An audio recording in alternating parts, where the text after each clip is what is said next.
Film Eva Pendakian Terakhir tayang perdana pada 16 Januari 2025 di seluruh bioskop Indonesia.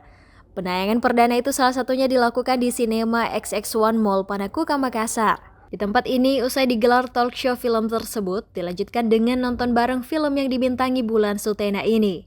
Hadir sejumlah tokoh mulai dari Sekretaris Dinas Kebudayaan dan Pariwisata Provinsi Sulawesi Selatan, Kepala Dinas Pariwisata Kota Makassar, Kepala Dinas Pariwisata Pemuda dan Olahraga Kabupaten Pangkep, hingga General Manager UNESCO Global Geopark Maros Pangkep. Usai menyaksikan film Eva Pendakian Terakhir ini, mereka pun memberikan komentar terkait film yang diangkat dari kisah nyata gadis pendaki asal Makassar ini.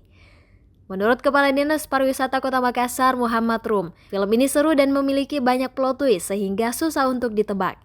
Ia pun merekomendasikan film ini untuk ditonton para pecinta film horor. Ratingnya 9. 9 dari 10 ya? Dari 10. Kenapa alasannya? Pertama, seru. Alurnya susah ditebak. Kan biasa kalau film horor alurnya bisa ditebak ya. Ini nggak bisa ditebak. Siapa yang menjadi banyak plot twist di sini. Jadi buat pencinta film horor dan yang suka mitos-mitos di sebuah daerah, ini kayaknya cocok deh. Sementara Sekretaris Dinas Kebudayaan dan Pariwisata Provinsi Sulawesi Selatan, Andi Munawir, memuji lokasi pengambilan gambar dari film tersebut yang benar-benar dilakukan di hutan dan gunung. Menurutnya, film ini sukses menghadirkan ketegangan bagi penonton dan juga menekankan pesan agar jangan mengesampingkan kultur serta pesan dari para pendahulu. 7 lah, iya, 7%.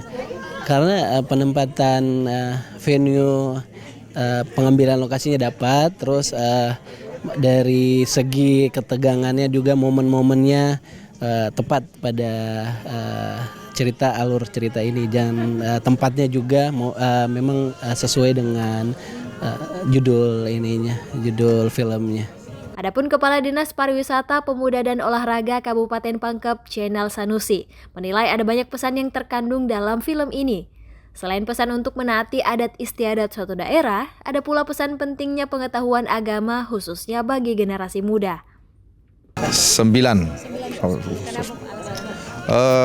Banyak kandungan film ini yang sangat bagus, terutama kearifan lokal, karena anak muda sekarang itu harus diajarkan kearifan lokal, di mana bumi dipijak, di situ langit dijunjung. Artinya masuk wilayah apalagi kawasan adat yang asli harus menaati adat istiadat di sana.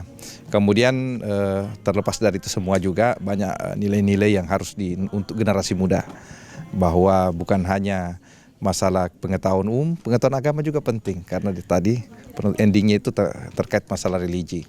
Sedangkan General Manager UNESCO Global Geopark Maros Pangkep, Dedi Irfan, mengungkap keunggulan film ini yang berasal dari pemilihan lokasi pengambilan gambar, di mana lokasinya juga merupakan kawasan UNESCO Global Geopark sama dengan kisah aslinya di Gunung Abo Maros. Menurut saya ini filmnya sangat cukup baik dari pengambilan gambar dan talentnya juga luar biasa. Menurut saya ini patut diapresiasi dengan angka 8. 8/10. Iya. Pesan-pesan yang disampaikan itu apa yang Bapak bisa tarik? Yang pertama, pengambilan gambar dari film ini tuh di daerah Gunung Sewu, yang juga merupakan salah satu UNESCO Global Geopark yang ada di Indonesia, sama persis dengan di mana tempat lokasi sebenarnya asli pengambilan gambar ini tuh di tempatnya di kawasan Maros Pangkep UNESCO Global Geopark. Dengan latar belakang tadi kars yang luar biasa, dan kemudian pesan kedua, cintai alam supaya alam juga mencintai kita. Film Eva Pendakian Terakhir merupakan karya kolaborasi dari Rumah Produksi Citra Visual Cinema dan Tita Entertainment. Film ini mengangkat kisah nyata pendaki asal Makassar bernama Eva yang diperankan Bulan Sutena yang sempat hilang selama 4 hari di Gunung Abo Maros. Iva Syarahman, Muhammad Syaiful, Unhas TV.